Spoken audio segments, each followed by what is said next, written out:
Geliefdes, ons sluit vandag ons reeks preke uit die boek Nehemia af en ons lees uit Nehemia hoofstuk 13. Nehemia 13 van vers 1 af. Daardie dag is daar ten aanhore van die volk voorgelees uit die boek van Moses, en daar is geskryf gevind dat 'n Ammoniet of 'n Moabiet nooit in die gemeente van God mag kom nie. Dit was omdat hulle nie brood en water aan die Israeliete wou gee nie, en vir Biliam gehuur het om 'n vloek oor Israel uit te spreek. Ons God het die vloek in seën laat verander.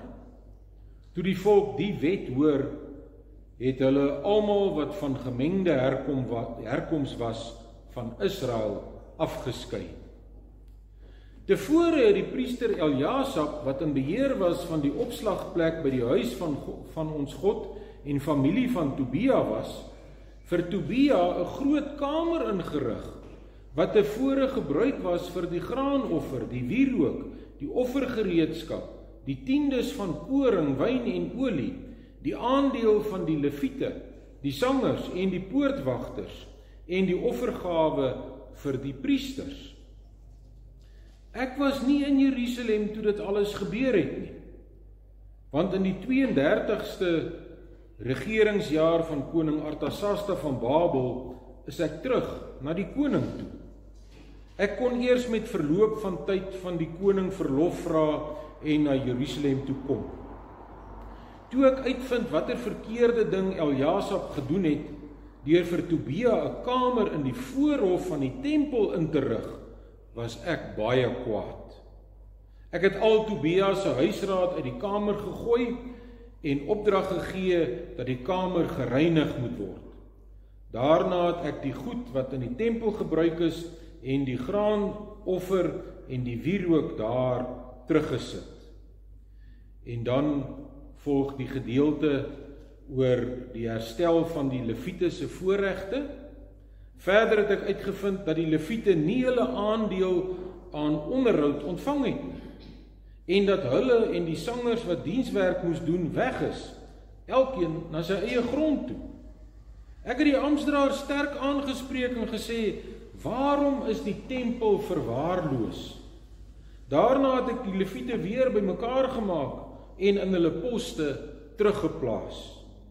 Die hele Juda het daarna die tiendes van koring, wyn en olie ingebring na die voorraadkamers toe.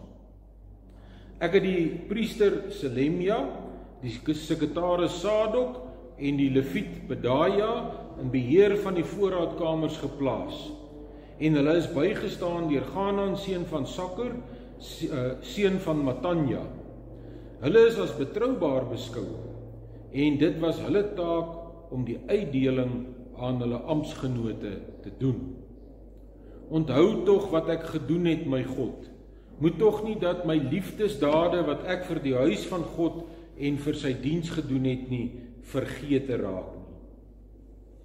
Dan volg die gedeelte oor Nehemia wat weer die Sabbat herstel, wat ons verlede Sondag aan aandag gegee het. Dan lees ons nou verder van vers 23 af. Daardie tyd het ek ook nog Judeërs gesien wat getroud was met vrouens uit Asdod en met Ammonitiese en Moabitiese vrouens. Van hulle kinders het die helfte Asdods gepraat, of die taal van 'n ander volk. Judeërs kon hulle nie praat nie. Ek het met die mense geraas, hulle vervloek, party van hulle geslaan, hulle hare uitgetrek en hulle voor God 'n eed laat aflê. Julle sal julle dogters nie laat trou met die heidene se seuns nie, en hulle dogters nie met julle seuns of met julle self nie. Dit was tog hiermee dat koning Salomo van Israel gesondig het. Onder die groot nasies was daar nie 'n koning soos hy nie. Sy God het hom liefgehad en hom koning laat word oor die hele Israel. Maar vreemde vrouens het ook vir hom laat sondig. En nou moet ons hoor dat julle hierdie groot kwaad begaan het en ontrou was aan ons God en deur vreemde vroue te trou. 'n seun van Jojada, seun van hoëpriester Eljasap, was die skoonseun van Sanballat die Goroniet. Ek het hom van my af weggejaag. Onthou hulle, my God, hulle die priesterskap en die plegtige onderneming van die priesters en die leviete besoedel. Ek het hulle gesuiwer van al wat vreemd was en diensbeurte vir die priesters en leviete vasgestel, elkeen vir sy werk, en ook die heffings van hout op die vasgestelde tye en die eerstelinge. Onthou dit tot my voordeel, my God. Geliefdes, ons teks is vers 23 tot 25. Daardie tyd het ek ook nog Judeërs gesien wat getroud was met vrouens uit Asdod en met Ammonitiese en Moabitiese vrouens. Van hulle kinders het die helfte Asdods gepraat, of die taal van 'n ander volk. Judeërs kon hulle nie praat nie. Ek het met die mense geraas, hulle vervloek, party van hulle geslaan, hulle hare uitgetrek en hulle voor God 'n eed laat aflê. Julle sal julle dogters nie laat trou met die heidene se seuns nie, en hulle dogters nie met julle seuns of met julle self nie.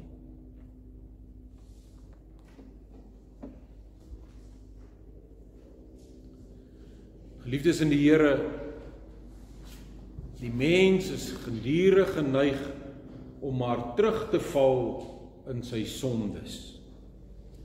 Nadat die volk skriftelik onderneem het in hoofstuk 10 om die Here te dien en sy wette gehoorsaam, moes Nehemia weer teruggaan na die koning van Persië om toestemming te kry om vir 'n tweede termyn as gouverneur in Jerusalem te kom dien. Toe hy na 'n tyd weer teruggekom het, vind hy uit dat die volk, terwyl hy weg was, weer verval het in hulle ou sondes. Ons het verlede Sondag gehoor hoe hulle die Sabbat ontheilig het.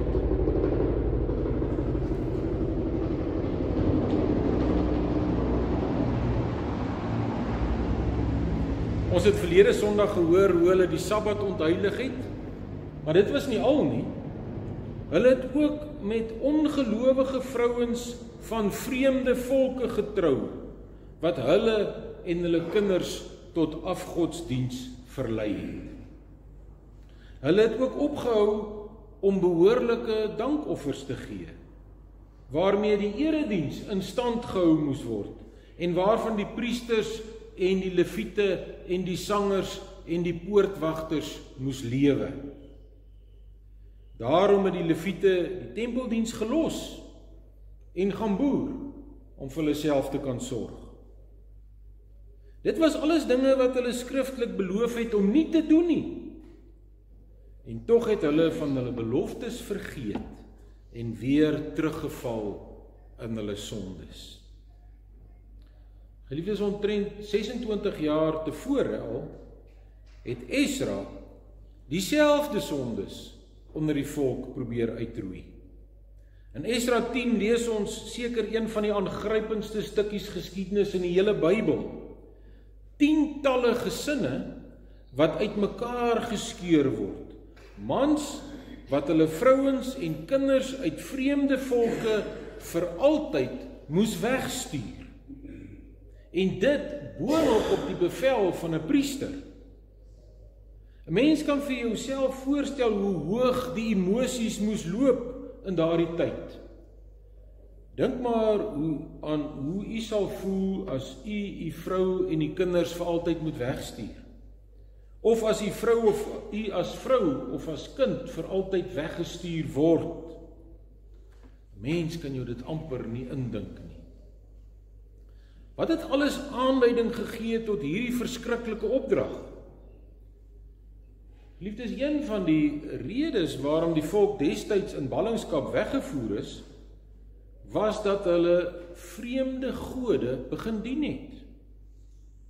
Hulle het nie al die heidense volke in Kanaan uitgeroei soos wat God se opdrag was nie. Hulle teen God se opdrag in met die heidene ondertrou en is so verlei om die enigste ware God vir afgode te verruil. Dit was een van die redes waarom God hulle na Babel laat wegvoer het, in ballingskap. Nadat hulle na omtrent 70 jaar terug was uit ballingskap, het hulle in presies dieselfde struik getrap. En dit is een van die eerste dinge waarmee Esra gekonfronteer word as hy in Jerusalem aankom. Die volk het weer met heidense vroue begin trou. En dit het Esra diep geskok. Hy onthou God se opdragte in hierdie verband en hy verwys daarna in Esra 9 van vers 10 af. Die land waar julle inkom, om dit in besit te neem, is 'n onrein land, vanweë die onreinheid van die volke van die lande, deur hulle gruwels waarmee hulle dit van die een end tot die ander vervul het in hulle onreinheid. Gee dan nou julle dogters nie aan hulle seuns, en neem hulle dogters nie vir julle seuns nie, en soek tot in ewigheid nie hulle vrede en geluk nie, sodat julle kan sterk word en die goeie van die land geniet en dit aan julle kinders as besitting kan gee tot in ewigheid. God het sy volk telke male verbied om met heidene te ondertrou, want dit sou hulle tot afgodsdiens verlei. En nou het hulle juis dit weer gaan doen nadat hulle uit ballingskap terug was. Dit het Esra gedwing om 'n ernstige boetegebed voor die Here te doen, en hy het besef dat hy die saak nie maar net daar kan laat nie. Daarom is besluit om die heidense vroue en hulle kinders terug te stuur na waar hulle vandaan gekom het. Liefdes, hierdie optrede laat allerhande vrae by ons ontstaan oor hierdie gedwonge egskeidings in Esra se tyd en die hardhandige optrede van Nehemia wat sommige sommer te lyf gegaan het. Wat ons egter baie goed moet besef is dat dit baie besonderse en buitengewone omstandighede was. Nehemia tree hardhandig op, want dit is mense wat van beter moes weet en hulle optrede het die eer van God op die spel geplaas. Het hulle dan niks geleer uit die geskiedenis van die ballingskap nie? Ook moet ons besef dat dit nie hier oor die huwelik of oor egskeiding gaan nie, maar oor die bekering van sonde. Met ander woorde, as 'n mens enige vrae het oor die huwelik of oor egskeiding, dan is Esra 10 en Nehemia 13 nie die plek om jou antwoorde te soek nie. Behalwe as jy wil weet of 'n gelowige met 'n ongelowige mag trou. En die antwoord hierop is baie duidelik nee. En dit word net so duidelik in die Nuwe Testament ook gesê. Maar as jy vrae het oor bekering, dan is Esra 10 en Nehemia 13 twee van die plekke waar jy jou antwoorde moet soek. Hierdie gedeelte sê baie duidelik vir ons dat ons niks tussen ons en 'n heilige lewe mag laat kom nie. Nie eens huweliksmaats of jou eie kinders nie. Nee, daar waar daar sonde is, moet daar radikale bekering wees, soos hier. Daarom het Nehemia ook, net soos Esra omtrent 26 jaar voor hom, hierdie sonde met wortel en tak probeer uitroei. Wat Nehemia nog meer ontstel het, was die feit dat van die kinders van hierdie vreemde vrouens nie eens Hebreëus kon praat nie. Hulle kon dus nie die Bybel verstaan nie. En hulle kon God nie saam met die volk dien nie. En hulle het eintlik los van God en sy volk groot geword. En dis 'n geweldige belangrike saak in God se oë. Daarom lê verbondsouers vandag nog 'n belofte af voor die Here en sy gemeente om hulle kinders groot te maak in die vrees van die Here. Wanneer hulle die kinders laat doop. Niks mag tussen ons nageslag en die God van die verbond kom staan nie. Enigiets wat ons verhouding met God bedreig, moet daarom met mag en mening uitgeroei word. Liefdes, dit is wat Jesus ook gesê het. Hy sê in Matteus 5, vers 29 en 30, as jou regter oog jou laat struikel, ruk dit uit en gooi dit weg van jou af. Want dit is vir jou beter dat een van jou lede vergaan en nie jou hele liggaam in die hel gewerp word nie. En as jou regterhand jou laat struikel, kap dit af en gooi dit weg van jou af. Want dit is vir jou beter dat een van jou lede vergaan en nie jou hele liggaam in die hel gewerp word nie. Natuurlik bedoel Jesus dit nie letterlik nie, maar hy gebruik hierdie verskriklike beelde om vir ons te sê hoe ernstig hy is oor bekering en dat bekering 'n radikale breek met die sonde is. Jy mag nie eens dat iets wat vir jou so kosbaar is soos jou regteroog of jou regterhand tussen jou en jou verhouding met God en 'n heilige lewe kom staan nie. Ruk alles uit, kap alles af, stuur alles weg wat jou verhouding met God vertroebel. Liefdes, hoekom is dit so 'n ernstige saak? Sommige mense sal vra, maar hoekom so 'n groot bohaai maak oor sonde? Is dit dan nodig? Sonde is mos 'n persoonlike saak en dit het niks met iemand anders te doen nie. Geliefdes, enige sonde wat ons doen en ook ons sondige aard tas die heiligheid en die eer van God aan. Elke sonde is 'n daad van opstand teen die heilige God. Elke sonde is 'n poging om sy naam oneer aan te doen. Ja, ons sien sonde mos deesdae as 'n soort neutrale daad wat niks met iemand anders te doen het nie. En wat nie juis ernstige gevolge het nie. Maar ons vergeet, elke sonde is 'n aktiewe aantasting van God se eer. Ons noem onsself Christene. Dit beteken mense wat deel het aan Jesus Christus. Ons is ook gedoop in die naam van die drie-enige God. Dit beteken ons is gemerk as die eiendom van die Vader en die Seun en die Heilige Gees. En elkeen van ons wat al belydenis van geloof afgelê het, het beloof om van die wêreld en sy begeerlikhede af te sien en ons hele lewe as 'n dankoffer aan God toe te wy. Elke keer wanneer ons nagmaal gebruik, bevestig ons hierdie belofte. Hoe kan ons dan willens en wetens sonde in ons lewens vertroetel en duld?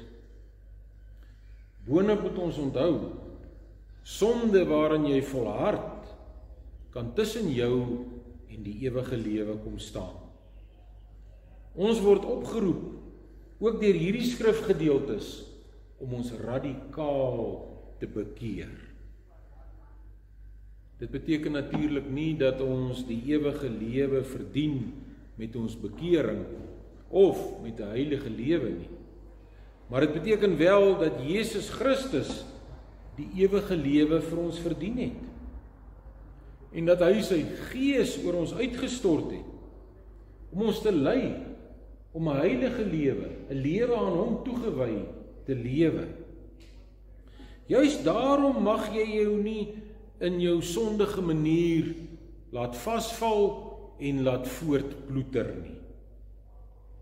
Liefdes, daarom moet ons, soos die mense in Esra en Nehemia se tyd, bereid wees om tot die uiterste te gaan, om te breek met dit wat verkeerd is in ons lewens. As ons nie radikaal gaan bekeer van ons troetelsondes nie, maar gaan aanhou om dit te vertroetel, dan gaan daardie sondes voortvreet soos 'n kanker. As ons nie die sondes in ons lewens vernietig nie, dan sal die sonde ons lewe vernietig. Onthou ook, sonde is nie net die verkeerde dinge wat ek doen nie. Sonde is ook om die regte dinge nie te doen nie. Ons moet dus ook vra, is my dankoffers in orde? Weerspieël dit my dankbaarheid? Sit ek maandeliks 'n deel van my inkomste eenkant om God daarmee te vereer en om by te dra om die erediens in stand te hou?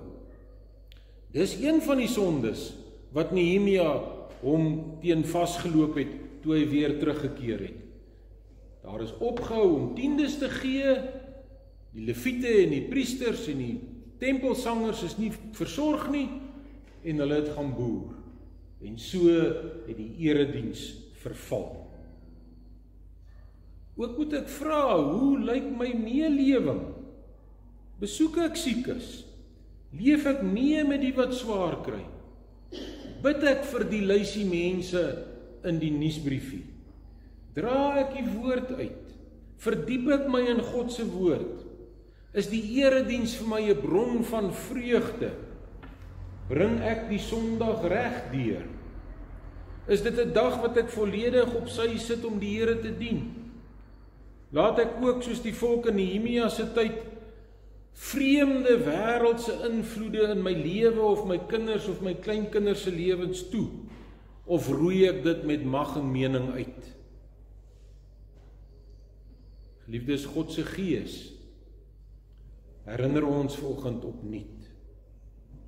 Bekering is 'n pynlike proses. Dit beteken dikwels dat jy moet afskeid neem van iets wat vir jou kosbaar is. Dit het die mense in Esra en Nehemia se tyd beleef, en dit het ons Here Jesus ook beklemtoon. Maar dis nie pynliker as die soendood van Jesus aan die kruis nie. En dis nie pynliker as die ewige dood nie.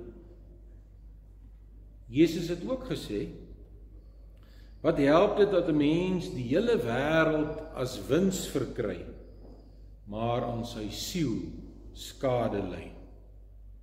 Wat help dit jou dat jy die pyn van bekering in hierdie lewe vermy het en dat jy dan die ewige pyn van die hel tegemoet moet gaan?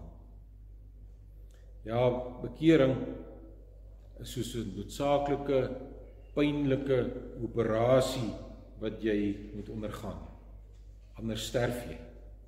Die operasie is pynlik, maar dit sal jou lewe red. Uit hierdie geskiedenis in Nehemia 13 sien ons dus baie duidelik, bekering beteken altyd, ek moet verander, uitdruk, afkap, wegstuur. Ek moet dit wat nie volgens God se woord is in my lewe nie, vernietig. Dit begin daarby dat ek ophou om God se wet te oortree. Dat ek begin deur God aktief bo alles lief te hê en my naaste soos myself. Hou op om God op jou voorwaardes te dien, soos dit vir jou gerieflik en gemaklik is. Hou op om die Here op 'n eie willige manier te dien. Dien hom soos hy dit voorskryf in sy woord. En dit stel ons elkeen voor die vraag, hoe ver is ek bereid om te gaan met my bekering? Is ek bereid om bekering so ver te voer soos die mense in Esra en Nehemia se tyd en soos wat die Here Jesus van my verwag? Is ek bereid om my hand af te kap of my oog uit te ruk? Sal ek 'n verhouding verbreek wat my wegtrek van God af, al is ek hoe lief vir daardie persoon? Sal ek vir my ander werk soek as my werk tussen my en God kom staan? Sal ek alle vreemde en wêreldse invloede uit my kinders se lewens weer, al maak dit hulle kwaad? Sal ek die fokus van my lewe verander as dit nie op God en sy koninkryk is nie? Dink aan God se genade in Christus. Soos wat ons dit in die nagmaal gesien het. Die Here Jesus het ten volle vir ons sondeskuld betaal. Sy liggaam is gebreek en sy bloed is vergiet. Hy het 'n geweldige, pynlike en God verlate dood gesterf om volkome vir ons sondes te betaal. Die Heilige Gees maak ons so dankbaar hiervoor. En hy gee vir ons nuwe harte, sodat ons onder sy leiding sal bekeer. Sodra mens dit begin regkry, om bekering radikaal deur te voer, dan het die mens al gevorder op die pad van bekering. Maar, en dis baie belangrik, dan het ons nog net halfpad gevorder. Bekering bestaan ons uit 2 dele, sê die katekismus. Die afsterwing van die ou mens moet opgevolg word deur die opstanding van die nuwe mens.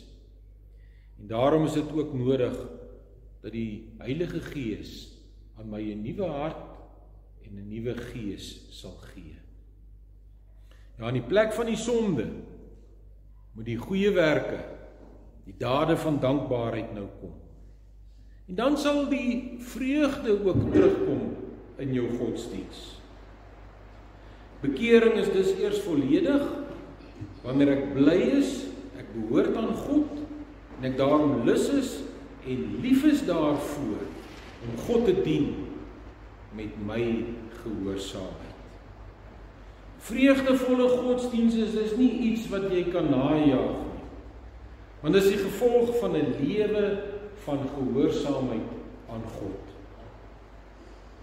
Ontbreek die vreugde dalk in u godsdiens?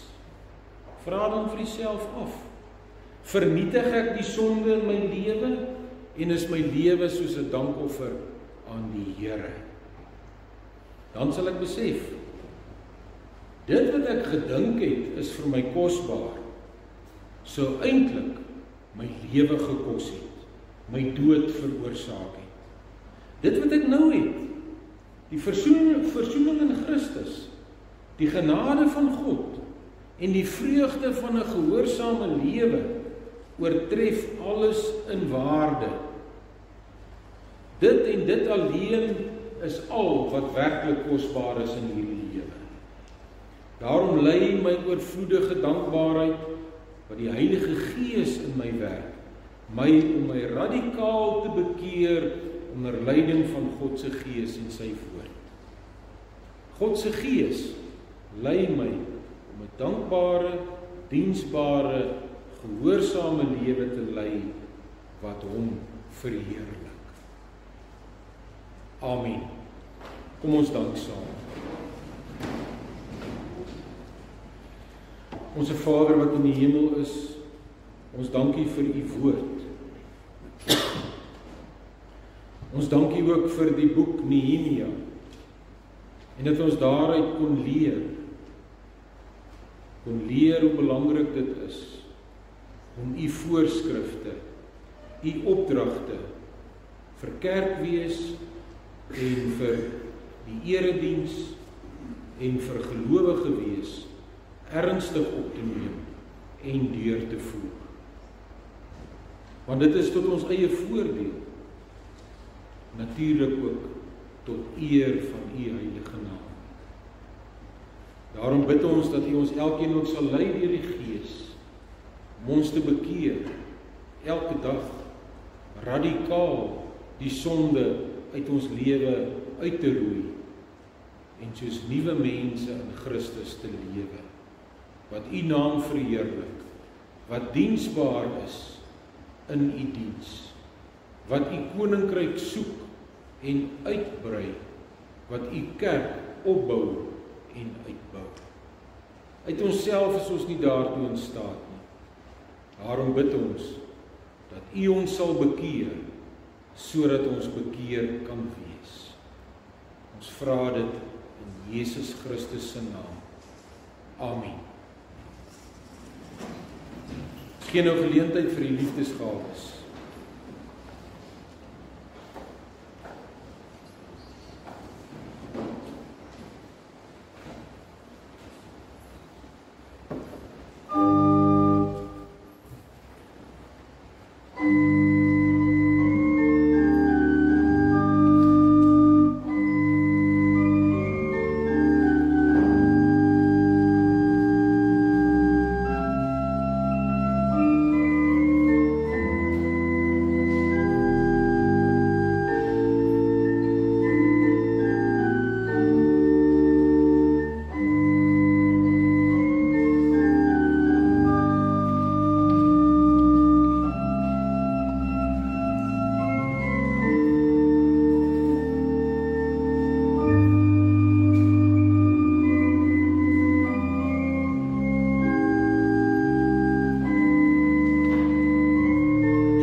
Liefdes, ons slotsang is die beruiming van Esegiel 36, die skrifberuiming 14, vers 1 en 2, en vers 2, ek gee my heilige gees aan julle, wat die krag verleen en trou, om te wandel in my weë en my wette onderhou.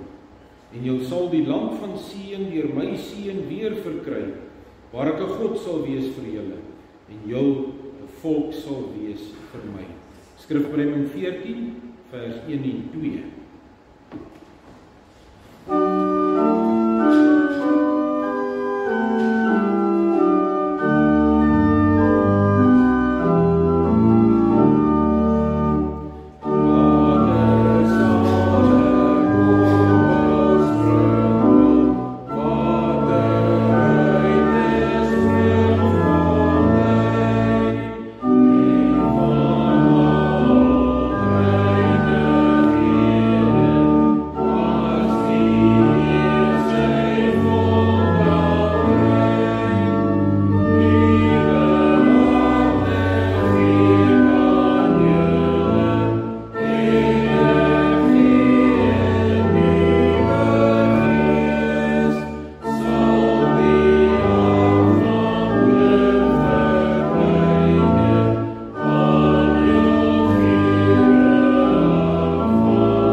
Die genade van Jesus Christus ons Here, die liefde van God ons Vader en die gemeenskap van die Heilige Gees is met u en bly met u.